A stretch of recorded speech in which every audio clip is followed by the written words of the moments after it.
पूरा मामला जमीनी विवाद का है। जमीनी विवाद का ये पूरा मामला खूनी संघर्ष में तब्दील हो गया। अब आगे बढ़ेंगे। एचटीईटी परीक्षा के लिए तैयार है हरियाणा विद्यालय शिक्षा बोर्ड। आपको बताएं कि एचटीईटी से परीक्षा के लिए बोर्ड की पूरी तैयारियां हैं।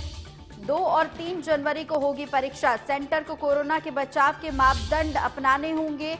2,61,000 अभ्यर्थियों ने किया है आवेदन। ये बड़ी जानकारी जो हम आपको बता रहे हैं। सेंटर को कोरोना से बचाव के मापदंड अपनाने होंगे।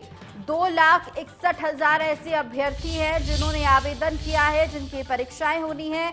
एचटेट परीक्षा के लिए बोर्ड की पूरी तैयारी है और एचटेट परीक्षा के लिए हरियाणा प्रशासन ने भी पूरी तैयारियां कर ली हैं। परीक्षा के लिए जो भी कोरोना के मापदंड होंगे वो अपनाने होंगे। सेंटर को कोरोना से बचाव के लिए जो भी अब मापदंड बनाए गए हैं उसको अपनाना होगा, प्रोटोकॉल्स का पालन करना होगा।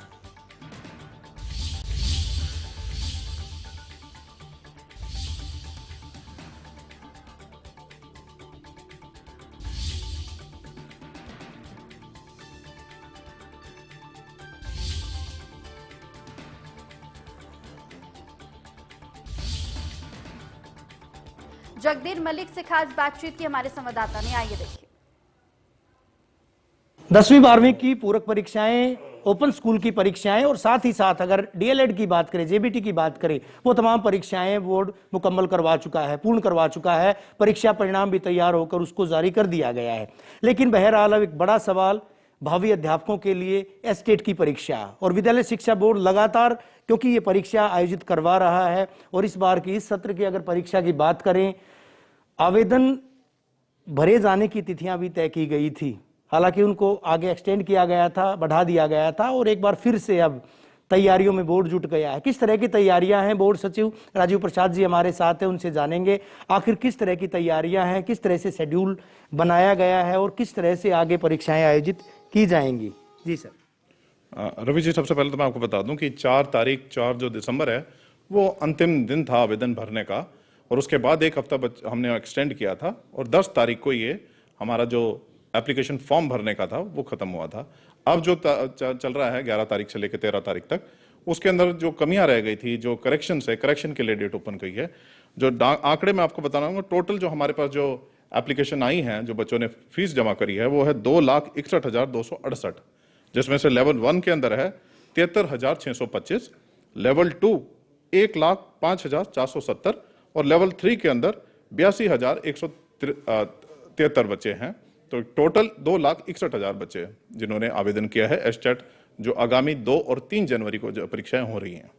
जाहिर तौर पर परीक्षाओं के लिए आवेदन किया जा चुका है। सर, अगर इन परीक्षाओं की बात करें, तिथियां तय की जा चुकी हैं, 2 और 3 तारीख को परीक्षाएं। बोर्ड अध्यक्ष डॉक्टर जगबीर सिंह जी भी हमारे साथ हैं, उनसे जानेंगे परीक्षाएं कोविड-19 के संक्रमण के खतरों को भांपते हुए किस तरह से आयोजित की जाएंगी, क्योंकि पूर्व में जिस तरह से परीक्षाएं आयोजित की जाती थी सर, किसी तरह के कोई इस तरह से मापदंड नहीं अपनाए जाते थे। अब चूंकि एसएमएस, सोशल डिस्टेंसिंग, मास्क और इतनी तादाद में जब बच्चों की परीक्षाएं ली जाएंगी तो किस तरह से उनको आयोजित किया जाएगा? जिस प्रकार से अभी हमारे वनडे एग्जाम हुआ, ओपन की परीक्षाएं हुई, जेबीटी की परीक्षाएं हुई, उसमें हम भी सभी सेंटरों पर मास्क और सैनिटाइजर उपलब्ध कराए और सभी विद्यार्थियों का जो एडमिट कार्ड बनाया था उसके ऊपर कोविड की परिस्थिति को ध्यान में रखते हुए चेतावनी भी उस पर छापी गई विद फोटो के साथ। और उस प्रकार सभी विद्यार्थियों को हिदायत दी गई थी कि अपना सैनिटाइजर, अपना मास्क लेकर के आना अनिवार्य है। तो इस प्रकार की ही सब परिस्थितियों को ध्यान में रखते हुए एचटीटी परीक्षा में भी जो एमएचआरडी की गाइडलाइन होगी उन सबका अक्षर से पालन करते हुए ये परीक्षा आयोजित कराई जाएगी। जाहिर तौर पर परीक्षा आयोजित की जाएगी और जब छोटे बच्चों की परीक्षा थी तब ये तमाम मापदंड अपनाए गए थे। तो जब भावी अध्यापकों की परीक्षा होगी निश्चित तौर पर उसको फॉलो करना भी अनिवार्य होगा सर। और किस तरह से तैयारियां, क्योंकि महज चंद दिन बचे हैं इस परीक्षा के आयोजन में। जब 10वीं 12वीं के जो बच्चे छोटे थे, क्योंकि घर में उनको मास्क लगाने की आदत नहीं है, उन मास्क का उन परिस्थितियों में ही हमारी हिदायतों का पालन करते हुए परीक्षा संपन्न कराई उन्होंने। तो इसी प्रकार जब ये तो अध्यापक बनने वाले बड़े बच्चे हैं जो एमए पास हैं, पीएचडी किए हुए हैं, इस प्रकार के विद्यार्थी हैं, तो ये निश्चित रूप से हिदायतों का पालन करेंगे और जो हिदायतों का पालन नहीं करेंगे तो उनकी उसका परीक्षा देने से वंचित भी किया जा सकता है। जाहिर तौर पर साफ तौर पर ये हिदायतें हैं कि एसएमएस यानी सोशल डिस्टेंसिंग, मास्क और सैनिटाइजर का इस्तेमाल किया जाए। 10वीं 12वीं की यानी सेकेंडरी और सीनियर सेकेंडरी की पूरक परीक्षाओं में हमने देखा था किस तरह से वो तमाम मापदंड अख्तियार किए गए थे, अपनाए गए थे, उनका अक्सर से पालन भी करवाया गया था। और अब चूंकि परीक्षा भावी अध्यापकों की है, वो अध्यापक जो उन बच्चों को पढ़ाएंगे, तो निश्चित तौर पर काफ़ी अहम हो जाता है कि किस तरह से कोविड की परिस्थितियों के मुताबिक उन तमाम चीज़ों का पालन किया जाए। बहरहाल विद्यालय शिक्षा बोर्ड पूरी तरह से तैयार है और अब तैयारियों को अमली जामा भी पहनाया जा रहा है, क्योंकि परीक्षाएं 2 व 3 तारीख को होनी है। वीडियो जर्नलिस्ट वीरेंद्र राजपूत के साथ रवि जांगड़ा, इंडियन